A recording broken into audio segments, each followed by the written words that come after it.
Mesdames, Messieurs, bonjour. Bienvenue au journal en bref et en images. Fin du 25e sommet de l'UA en Afrique du Sud.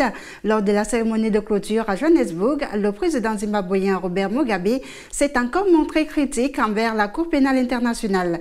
Le président en exercice de l'Union africaine avait déjà déclaré le 21 février dernier que l'Afrique allait se retirer de la Cour pénale internationale et il avait proposé la création d'une Cour africaine de justice. Plusieurs chefs d'État africains, notamment Robert Mugabe, estime que la CPI s'acharne contre l'Afrique et qu'elle est très raciste et méprise le monde africain en général. De fait, toutes les enquêtes ouvertes par la CPI depuis son entrée en fonction en 2002 concernent des Africains, les autres régions du monde ne faisant l'objet pour l'instant que d'examens préliminaires. Le président soudanais Omar el-Béchir est retourné lundi dans son pays après avoir pris part au sommet de l'Union africaine. Ceci malgré l'appel de la CPI à l'Afrique du Sud de l'interpeller.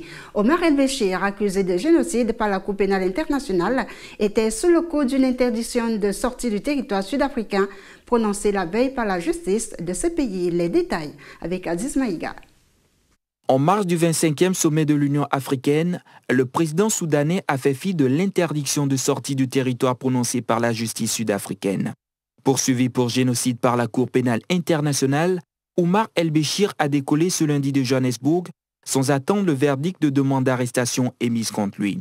Malgré cette apostrophe, l'entourage du chef de l'exécutif soudanais ne s'est montré inquiet.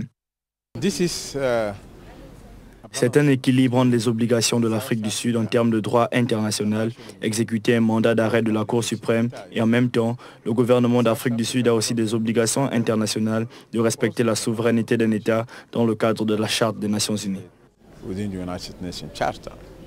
Un peu plus tôt ce dimanche, Béchir a tranquillement participé au sommet de l'Union africaine et a posé au premier rang de la photo officielle des chefs d'État.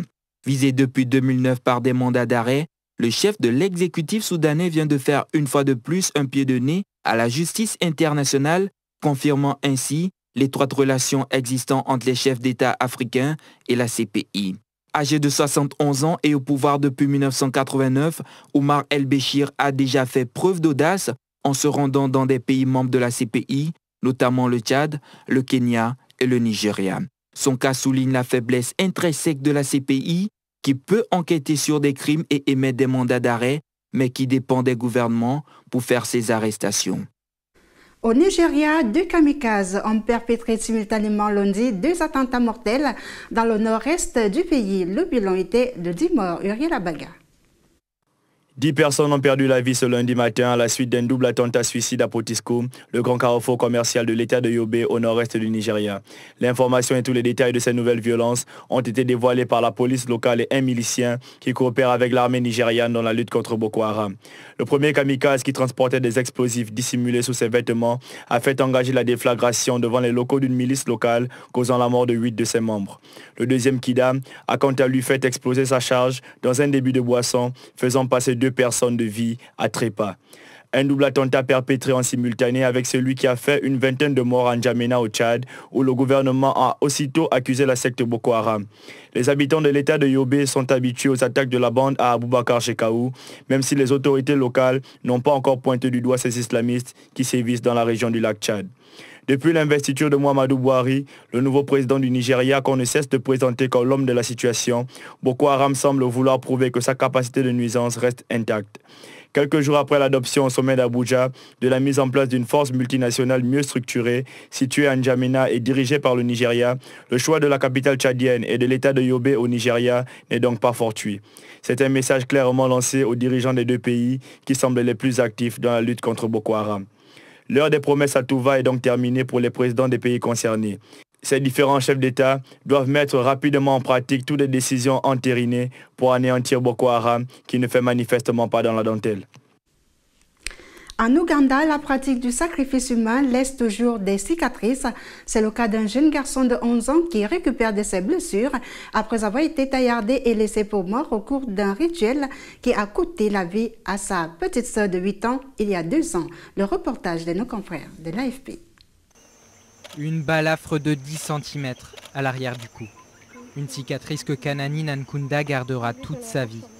Triste souvenir, du jour où sa sœur a été sauvagement abattue et ses organes prélevés pour un rituel de sacrifice humain. Tout ce dont je me souviens, c'est que nous jouions ensemble. Ce jour-là, Kanani a été étranglé, tailladé et laissé pour mort, pendant que le corps de sa sœur gisait, mutilé. Durant ces rituels de sorcellerie, du sang, des organes sont prélevés.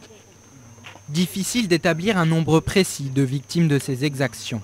Mais les membres de l'ONG Kiampisi Child Care Ministries s'occupent des survivants et des familles des victimes. Selon eux, il y a plusieurs nouveaux cas par mois. La plupart du temps, il s'agit d'enfants. Les personnes qui sont vraiment ciblées, ce sont les enfants, parce qu'ils les trouvent en train de marcher, d'aller à l'école ou de rentrer à la maison, ou allant chercher de l'eau. C'est à ces moments-là qu'ils les attrapent. En fait, ils tuent les enfants plus que les adultes. La sorcellerie n'est pas une pratique réservée aux pauvres et non éduqués. Le gouvernement a mis en place une force de police spéciale pour lutter contre ces sacrifices. Et selon elle, les suspects sont généralement issus des plus hautes sphères sociales. On soupçonne même des politiciens confirmés, des citoyens de haut rang qui ont cette croyance. Parce que c'est le problème de l'esprit, qui fait que ceux qui croient en la sorcellerie peuvent aller à ce niveau de sacrifice. Soit parce qu'ils veulent maintenir leur position dans leur travail ou au gouvernement, soit parce qu'ils cherchent la richesse, ou pour ceux qui sont pauvres parce qu'ils veulent gagner plus d'argent.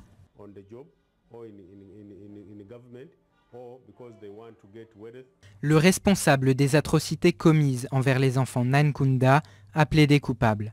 Il purge une peine de 10 ans de prison pour avoir attaqué le jeune garçon. Mais il n'a pas été condamné pour le meurtre de sa sœur.